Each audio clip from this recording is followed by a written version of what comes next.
Samsung's taking a page from Apple and adding titanium to the Galaxy S24 Ultra only. The smaller S24 and S24 Plus are still made out of aluminum.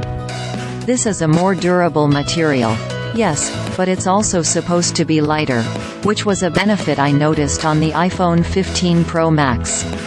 Unfortunately, the weight savings here on the S24 Ultra is roughly 1 gram. Yes, a single gram. Cool. The S24 Ultra has a 6.8-inch flat display, meaning the edges of the glass do not curve backward into the rear frame. Yay!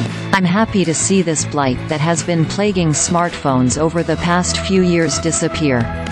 Sure, it looked futuristic, but it made for a worse experience, as my grip often interfered with my interactions on the screen.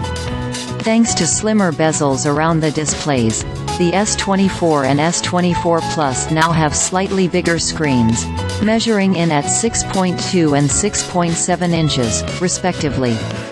Both are now capable of ratcheting the screen's refresh rate from 1 Hz to 120 Hz, meaning all your interactions are going to feel more fluid and you get to save a bit of battery life.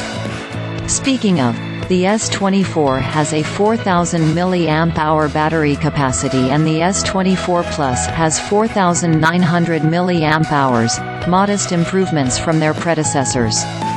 The S24 Ultra sticks with the same 5000 mAh cell as last year's model. As for the cameras, the S24 and S24 Plus are identical.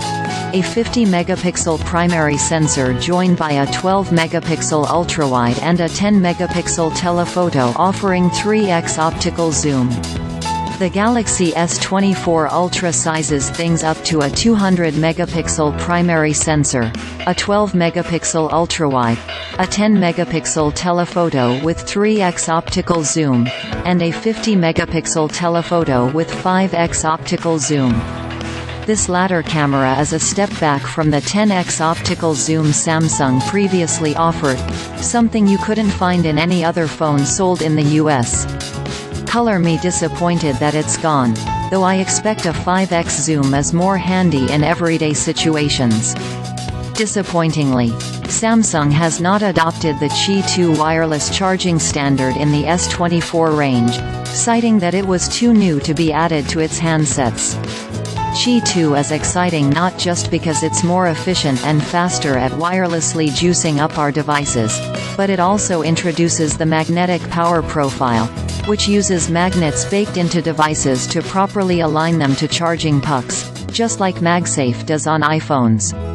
The addition will mean a greater degree of cross-compatibility between iPhone and Android accessories, but alas, you'll have to wait until 2025, or later this year, to use it.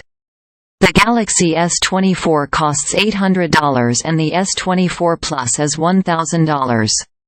The Galaxy S24 Ultra is the only one to go up in price, by $100 over last year.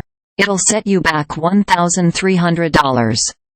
The good news is Samsung is promising 7 years of software updates, matching Google's Pixel devices. That means your money will hopefully go a long way as you can hold onto your device for longer.